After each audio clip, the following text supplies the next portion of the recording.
Baik, Assalamualaikum warahmatullahi wabarakatuh.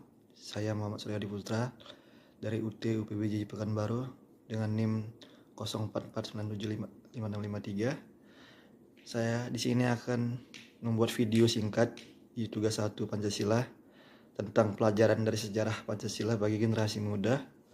Saya mengambil nomor 2 yaitu perkembangan Pancasila dalam konteks sejarah dari masa ke masa, yaitu awal kemerdekaan, RIS, demokrasi terpimpin, Orde Baru, dan reformasi.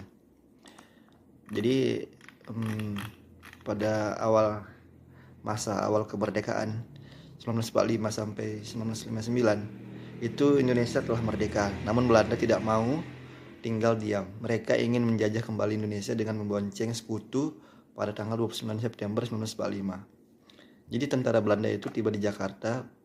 Belanda mempropagandakan pada dunia internasional bahwa kemerdekaan Indonesia adalah hadiah dari Jepang. Nah, Orde Baru ini dimulai dengan saat Soekarno resmi ditetapkan menjadi presiden. Dalam masa pemerintahannya, Soeharto berusaha untuk memulihkan kembali beberapa kekacauan. Sebelumnya terjadi di Indonesia. Upaya pemulihan kembali ini ditandatangani dengan dibuatnya Repelita atau rencana pembangunan 5 tahun, diadakannya pemilu, pendidikan pelaksanaan pedoman penghayatan dan pengamalan Pancasila, serta pemerataan pembangunan. Tentu upaya ini pemulihan oleh Soeharto ini mengacu pada nilai yang terkandung dalam Pancasila. Contohnya nih, pemerataan pembangunan di sekitaran sila kelima Pancasila, ya ini keadilan sosial bagi seluruh rakyat Indonesia. Dalam pemerintahan Soeharto juga ditemui beberapa masalah seperti kasusnya KKN, korupsi, kolusi, dan nepotisme. Selain itu, hak berpendapat juga dibatasi dan adanya difungsi ABRI. Jadi selanjutnya pada masa reformasi, di mana kondisi ini Indonesia sebelumnya reformasi 1998 didominasi oleh kalangan militer sehingga demokrasi kurang berjalan dengan baik sih. Selain itu, perekonomian juga terpuruk yang disebabkan oleh korupsi, kolusi, dan nepotisme. Marak terjadi dan bergantungnya ekonomi Indonesia pada bantuan modal asing.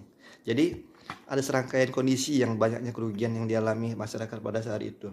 Adanya gerakan era reformasi pada tahun 1998 yang dipelopori oleh kalangan mahasiswa dan intelektual.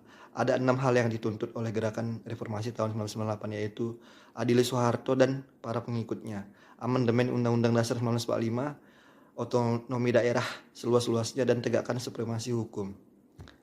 Jadi berantas KKN, turunkan Soeharto dari kursi pemerintahan, dan hapuskan difungsi ABRI, dan terjadinya tragedi Trisakti.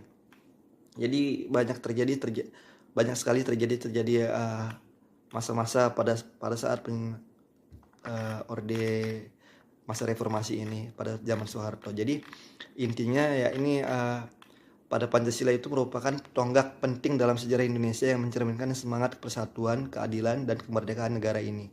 Pancasila merupakan landasan moral, filosofis yang kuat dalam pembangunan negara dan masyarakat Indonesia. Jadi pada masa awal kemerdekaan Indonesia adalah periode yang kritis dan penuh tantangan, tetapi juga penuh semangat, tekad untuk mempertahankan kemerdekaan dan membangun negara yang merdeka. Dan itu menandai bahwa awal perjalanan panjang Indonesia sebagai negara yang merdeka dan berdaulat. Baik, itu saja. Terima kasih dari saya, video 3 menitnya atau lebih. Mohon maaf jika ada kekurangan. Assalamualaikum warahmatullahi wabarakatuh.